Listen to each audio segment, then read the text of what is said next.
What a blessing it is to join together today to support and nurture ourselves, each other, and this wonderful endeavor, this wonderful center we call the Virtual Center for Spiritual Living. We are blessed in every way possible. We reach out beyond our immediate area, and we know that at this moment we are enhancing our lives and the lives of others, and we continue to do this, and we continue to grow, and we continue to expand, we continue to awaken to our highest and best good. And right now, beautiful things are unfolding for us. A beautiful hour of power, so to speak, where we are all here as one with the One. So in gratitude for this moment and the moments to follow, I send out my appreciation as I know everyone else does. And I ask us all to say together, and so it is. So it is.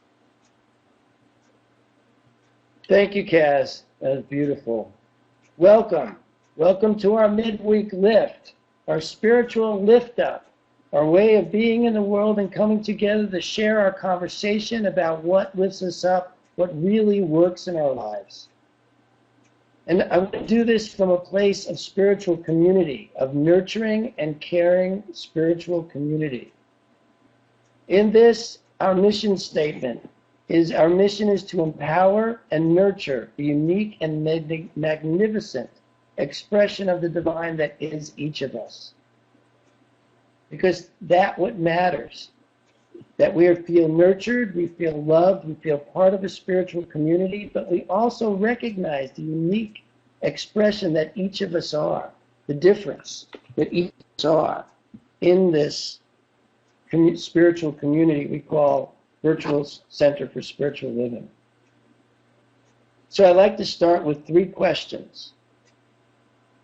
And those 3 questions are, what have you done to nurture yourself this week? What have you done to nurture another this week? And what has another done to nurture you this week? Because it takes all 3 for us to feel that sense, to feel like we have been of service and service has been of service to us. That we work together to create something real and lasting that helps us grow into the spiritual beings we are. So I'd like you to close your eyes. Is it for this one? Take a moment to imagine these 3 questions as I ask them to you and answer them for yourself. Answer for yourself. What have you done to nurture yourself this week? Ask yourself, what have you done to nurture another this week? And answer that for yourself. And ask yourself, what has another done to nurture you this week? And answer that question for yourself. And thank yourself for knowing the answers to these questions. And if you don't have the answers for these questions, thank yourself for the questions themselves, so it brings it more into your consciousness. So you're thinking about this daily. You're thinking about how you're nurturing yourself. You're thinking about how you're nurturing others. And you're thinking about how others are nurturing you. Because it is that balance that creates a healthy, magnificent life. It's that balance that creates brilliance. And so what does this brilliance actually look like? Well, one of the ways in which I see it looks is based on a prayer by Dr. Ernest Holmes. So I'd like you to repeat it for yourself as I am repeating it here aloud. I know there is that life which is perfect, complete, divine. It was never born and cannot die, for it lives and is God.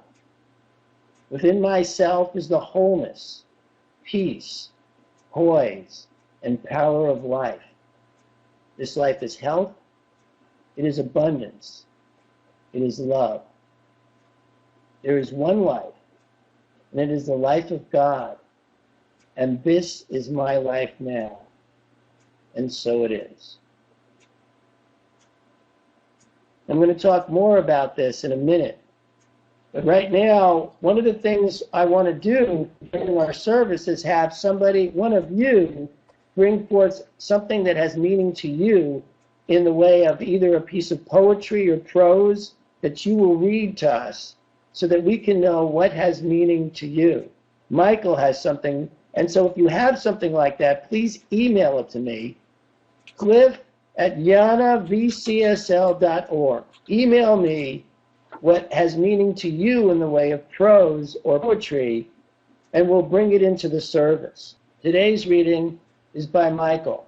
You know, I'll just introduce it. The way I came across this poem is I was reading a book by Jose Saramago called The Stone Raft. And in the process of reading that book, I came across a lot of places and references to people that I didn't know about. So I kept the computer next to me and I looked everything up online. And one of the things he does is mention this poet in the course of this story by Antonio Machado. So I looked him up and found this poem, and it was really nice. The Wanderer. So this is actually just from Proverbs y Cantares in his book Campos de Castilla, written in 1912. He says, Wanderer, your footsteps are the road and nothing more. Wanderer, there is no road. The road is made by walking. By walking one makes the road, and upon glancing behind, one sees the path that never will be trod again. Wanderer, there is no road, only wakes upon the sea. Beautiful, thank you. So what I want to talk about today actually is in relationship to this, and it has to do with our destination. This prayer is more than an affirmation. It is a destination. When we look at the words in here, imagine yourself in this place, living from a place where there is that life which is perfect, complete, divine. Living from that place where you absolutely know that you were never born and cannot die, for you live inside of God. Where you know you're not guessing or having faith about, but fully embody the wholeness, peace, poise, and power of life. Where you know that this life is health, it is abundance, it is love. Where you live from that place each moment of your day, knowing that there is only one life, and it is the life of God, and it is your life now. This is a destination. And once we are in that place, and we feel these things, how that outpictures in our lives can be amazing. Let me tell you what happened to me just the other day.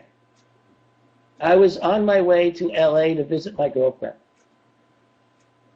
And I had a bus shuttle set up to pick me up at 4 a.m. So I set my phone to go off at 3 a.m. and then realized I needed to charge it so that I had a full charge for my day of travel. And then after it was charged, had the brilliant idea that if I turn off my phone, it won't use any battery overnight, so it would be fully charged in the morning. So I turn off my phone. I wake up at 4:30. Well, 4:20. But I don't know what time I've woken up. I wake up and I notice that the alarm hasn't gone off. And so my first thought is, oh, I'll just go back to sleep. It must not be 3 o'clock yet. And then it dawns on me what I've done, that I turned off the phone that the alarm was on. Now my phone is the only clock I have in my house. So I jump up and I turn on the phone, and while I'm standing there waiting for the phone to boot up to tell me what time it is, I go into prayer. I remind myself that time is on my side. I remind myself that my life works irregardless of circumstance. I remind myself that I better use this stuff I'm preaching all the time, or what am I doing preaching it? As I'm starting to feel myself hyperventilate, it's like, calm down. The phone boots up and I see that it's 4:20. I have missed the shuttle bus. So I continue to remind myself that my life works and time is on my side. Jump into the shower. I am out of the house in 10 minutes flat. In my car, driving to the airport, but I don't know where it is. All I knew was it's south of where I live. That was it. The first thing that happens is, and once again I remind myself that of course I'm going to find the airport. Of course this is going to work out. Of course it is. And I just keep holding that space of course it is. Every light was green. I get on, out of 4 highways in this town, I pick the one I am sure is the best one for me to get on. And I know that sooner or later I'm going to run into a sign that actually points me to the airport. And just as I remind myself that I'm going to see a sign that points me to the airport, that sign pops up. I'm at the airport in less than 30 minutes. Park my car, take a bus, and the bus from where you park to take you to the terminal is sitting there waiting. Get in the bus, takes me to the terminal. I get in the terminal, there's this gigantic line that I have to stand on to go through to get my ticket. There's no automatic ticketing. I have to stand on this line. It is the fastest moving line I have ever seen at an airport ever. And I'm up in front of the line in less than 10 minutes, about 10 minutes. I then go to security, where I am sent to the one line where they're not checked, where nothing is checked, and they just let me straight through. I get to my gate just as they announce boarding is about to begin. I do not believe that would have fallen into place that way if I didn't first find myself in a place of knowing that, of course, time is on my side and my life works. I spoke last week about gym time, about those moments when we can either remind ourselves of the truth or we can fall into the, oh no, and the freak-outness. And here was my opportunity to stand in that truth, breathe into it, and have it just work, and work magnificently. But the first step is the destination before I begin the step of the actual outward journey. The first step was remembering that my life is perfect, complete, divine. The first step was remembering that my life works. And that's the key here. In anything we're doing, not how the circumstance looks in the moment, but how we respond to it, how we bring our best to it. And so when I open the conversation up today, I want to open it up from a place of how do you do it? What do you bring? Because the thing about this is, the other piece about this is not every affirmation works for everybody.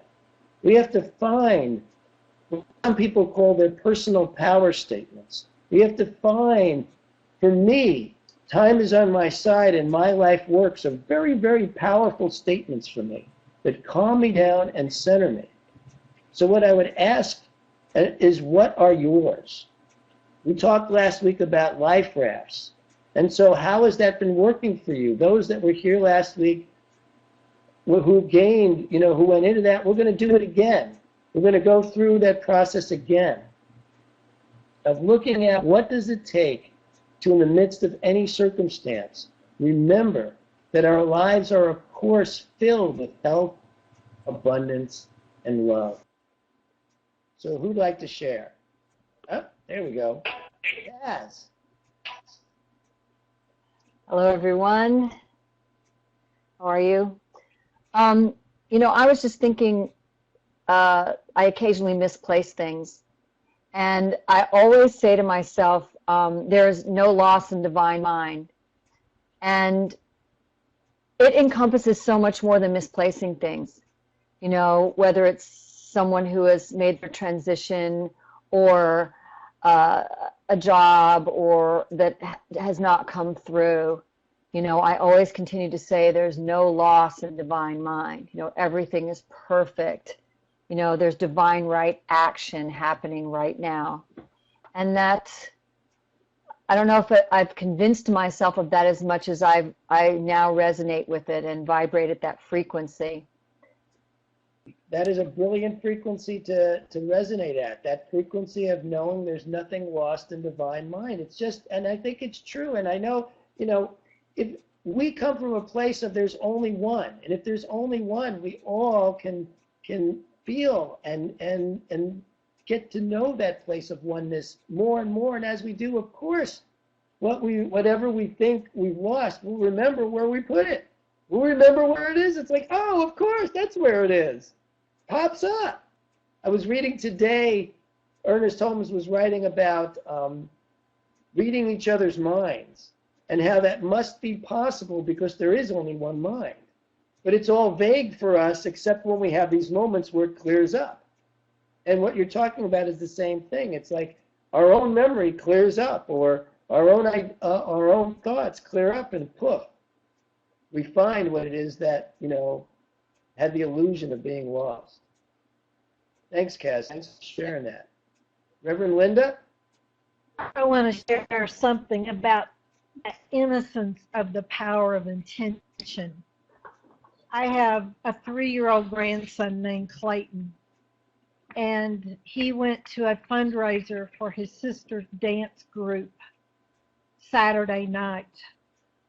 And his sister had told him that one of the baskets they were auctioning off with the tickets that you buy, selling chances on, was a zombie basket. For 3 years old, a zombie basket is a really big deal. And so Natalie told him she was going to win it for him. Well, when Clayton walked in, he looked at the zombie basket and said, "That's my basket." The entire next 2.5 hours, he sat on his dad's lap saying, "When can I get my basket? When can I get my basket? I want to get my basket now." When they drew the ticket, guess whose name was on the ticket? Clayton won the zombie basket. His sister didn't win it. His mother didn't win it. I didn't win it to give it to him. He won it on his own ticket. He was very clear from the beginning. He stated his intention, and he had no doubt.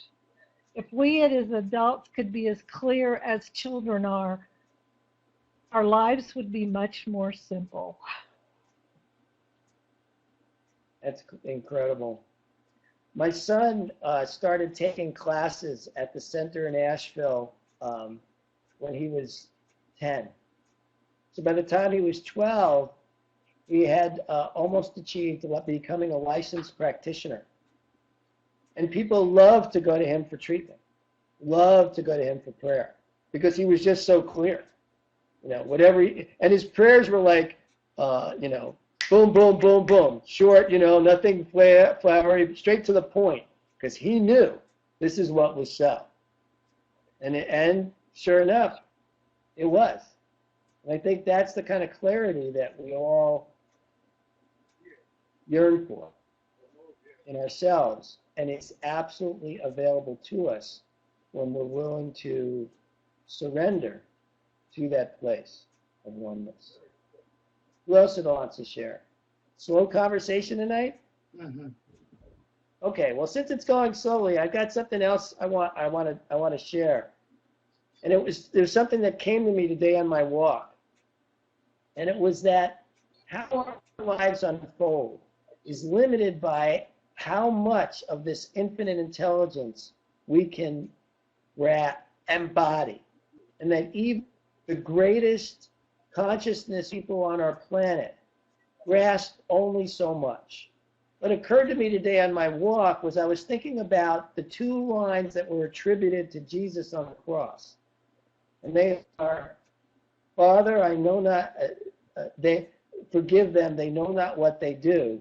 And then the other one is, why have you forsaken me? And the thing about those two lines is neither of them are, oh goody, I'm getting nailed to a cross. And so I'm just not so sure that that's how he had envisioned his life to turn out, even though he was the guy who could raise the dead and make one piece of bread feed, mass. Buddha died of food poisoning. Gandhi was shot. And I know of 3 Indian gurus who have died of cancer. And so I think that it's important to recognize one of the things that Dr. Holmes says all the time, which is that transformation does not rectify, it transmutes. So just because we get really good at this stuff and some things show up, like the zombie gift, doesn't mean that everything, if we reach some level of enlightenment, shows up. What it means is we reach some level of enlightenment. Transformation does not rectify, it transmutes. It doesn't fix things. Enlightenment doesn't fix everything. It allows us to see it from a higher place. I believe that the greatest spiritual leaders of our history knew what true healing was beyond the physical at the time of their moving on. I'm fairly certain that Christ on the cross wasn't complaining. But that doesn't mean it was a great idea. It just means that in each of us is the ability to rise above our circumstance. That sometimes that means it will transform into the kind of day where I made it to the plane. And sometimes it means it's the kind of day where we're okay whether we make it or not. We're better than okay. We're beautiful. And we're still brilliant. So as much as this teaching teaches us a lot about creativity in our lives, there's that part where we need to go beyond creativity to that place of just knowing that whatever is present is perfect, complete, and divine. Julie. Hello. Can you hear me okay?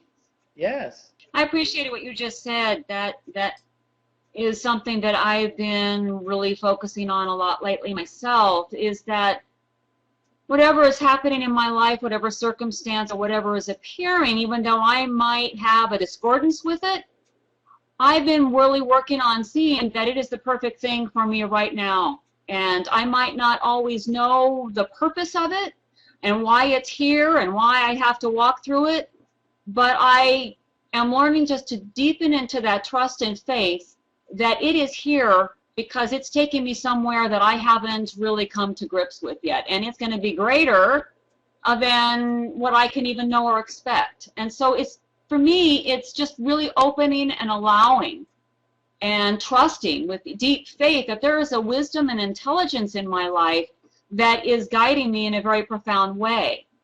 And I appreciate what you said about the creativity, because sometimes if I get so caught up in I've got to make my life, show up in a certain way and start, co-creating and all of that's wonderful. But sometimes I get into having it to look a certain way that I actually limit myself.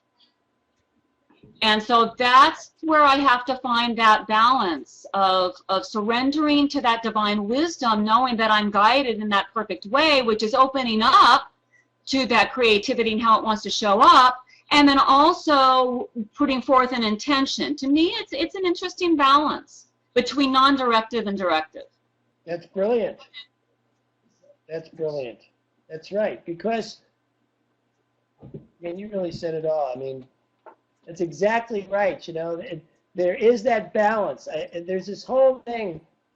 Really, I did a survey of all the inspiring sayings on letting go and all the inspiring sayings on holding on and how they both are important.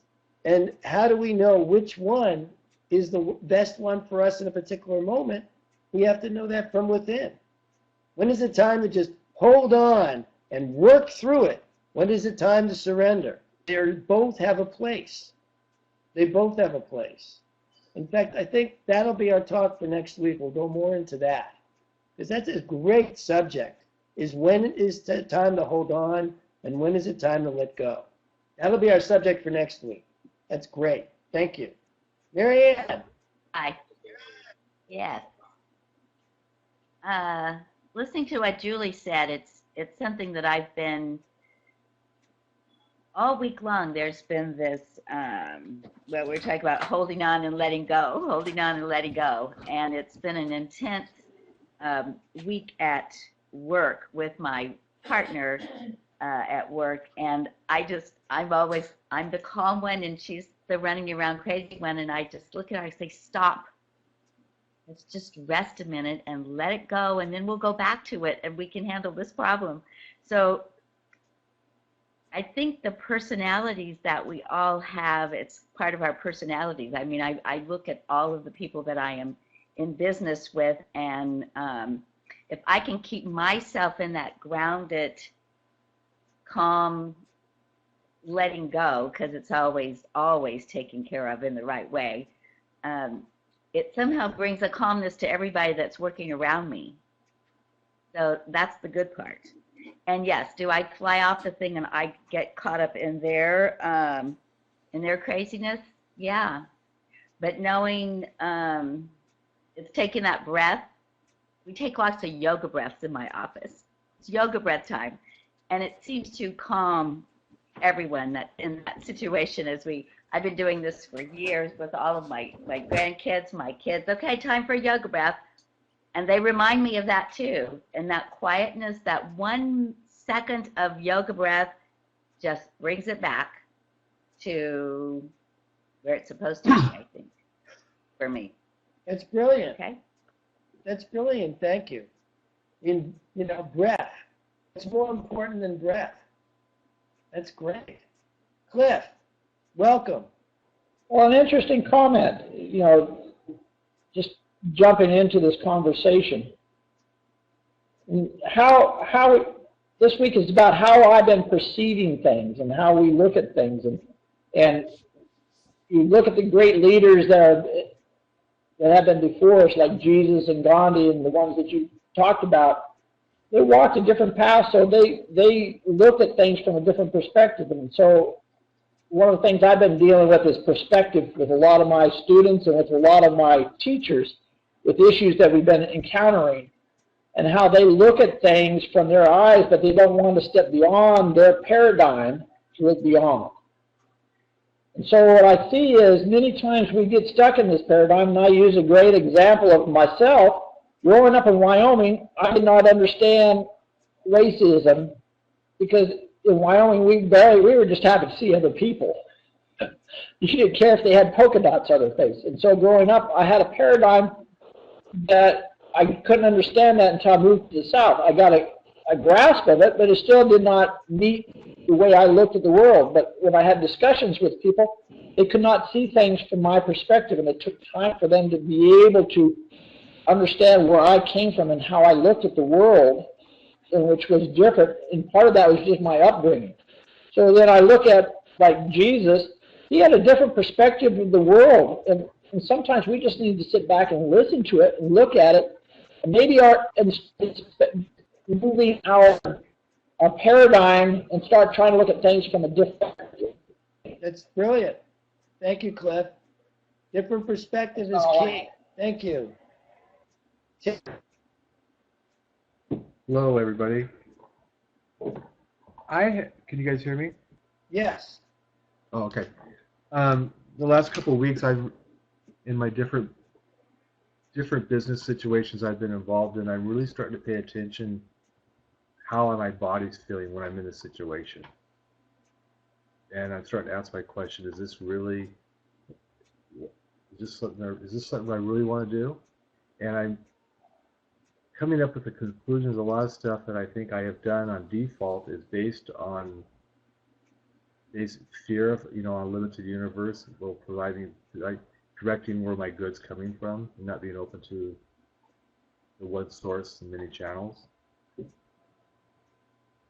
So I've just been tuned in to really listening and seeing how I'm feeling, or like even driving to an appointment or listening to having a conversation with a client, how I'm responding and how I'm really feeling about the whole situation. Like, and ask myself, is this really for me to do? That's a brilliant question, and it's the wonderfulness about that question is that we always have the answer for ourselves. Particularly when your feet are at the fire. The best time to answer that kind of question is right when it needs to be answered. And then right? Is that been your experience, Tim, that you? Yes, absolutely. Absolutely. That's great. Judy, would you like to share anything? Hey, Cliff. Hi, Judy. I don't have anything profound to share. I'm just sitting here listening. Doesn't have to be profound. It's just your experience. What's your experience? My experience the last few days has been recognizing that I can embrace more of what I know I'm good at, instead of trying to become involved in so many other things. I need to just keep doing what I'm doing. That's really been the main thing for the last couple of days. It's just keep doing what I'm doing. So you've gained some confidence around your path. Yes, I guess that's a good way to put it. Well, that's fabulous. Yeah. That's really important. It is. Yeah, it feels good. And my throat's a lot better. I know I was telling you I didn't feel too well the other day, but this morning, but I'm completely well tonight. That's great. Yeah. Being confident in your path will do that for you. It really builds your immune system, Makes you feel healthier. I guess so, yeah. I think so. That's great stuff. See? You did have something profound to share. Thank you. Michael, that leaves you. You got anything for us? Yeah. Well, I had some thoughts. Thanks everybody for sharing all your thoughts. They're all great. And my experience, especially relating to the poem that I read, is about I think he's basically saying there is no road but what we walk, and that our journey is the road, and that there is no road, there's just waves. And I think about that a lot. That whatever I experience is just part of the natural unfolding of the perfection of God's universe or spirit, or however we speak of it. And so whatever happens, I embrace it. What it is, I'm closing the gap between when I start to feel some irritation and my remembering that this is actually also perfect. And so like when something happens, like if I'm watching something on TV, I don't usually have a TV, so lately I've been traveling and staying with friends that have TVs, so I've been watching. But I'm watching the show, and then the Apple thing won't work, and it goes in a little spinny thing. And right away, instead of getting irritated and trying to fix it, I just put it down and walk away and do something else. And invariably, I end up doing something that I'm happy that I was moved in that direction, because it worked out really well. So, and it just kind of builds the confidence I have as I do that and experience that. Just builds so that now when I'm traveling, when I'm going to go to the check-in the ticket counter, I just tell myself I want to sit in a bulkhead seat. And then I arrive and I go to the wrong gate, and I say, oh, I went to the wrong gate. So I won't get there before anybody. But then by the time I get to the gate, it's the perfect time. And, she pretty much gave me the seat before I even asked for it. So, things like that happen more and more as I gain more and more confidence in my ability to open to the unique and beautiful potential of the path that is laid out before me. So I think that just staying in that flow and staying in that knowing of the perfection of the path as it's opened up before me, and my heart being in an awareness of that and an acknowledgement and an appreciation of that at all turns. And I'm saying thank you, I appreciate you, I love you all day, every day, because I really feel that way more and more. It just fills me with this sense of gratitude and appreciation for everything that I experience, even when it causes me some irritation. It's beautiful, Michael. It's beautiful. Thank you. Thank you all for sharing the way you did. This has been a wonderful, wonderful sharing. I'm so, so grateful that you guys have showed up here. Ez, will you do a treatment for us now, please? Absolutely. If you're comfortable, please close your eyes.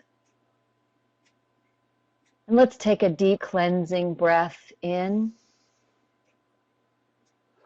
and release it.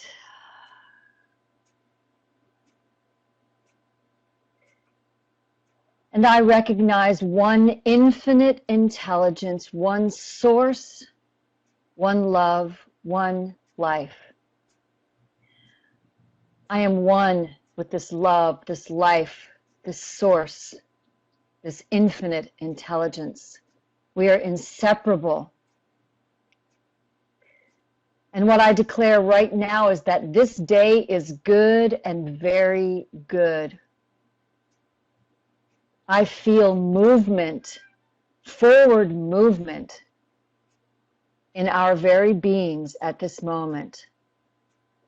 I feel an expansion and an alignment with our source, knowing that we are growing by leaps and bounds at all times. We stay open and receptive to our highest and best good. We allow Source to work for us, with us, around us, and in us at all times. We see the beauty in this moment and all the moments where we are aligned with each other. We are open and receptive to more good for ourselves. And we radiate out our intentions and our love. And in gratitude for sharing this time together, in gratitude for projecting out into the universe that radiance, that love, that beauty, joy, peace, and power, I gratefully release my word to law, knowing it is perfect, knowing it is done. And I ask everyone to say with me, and so it is. So it is.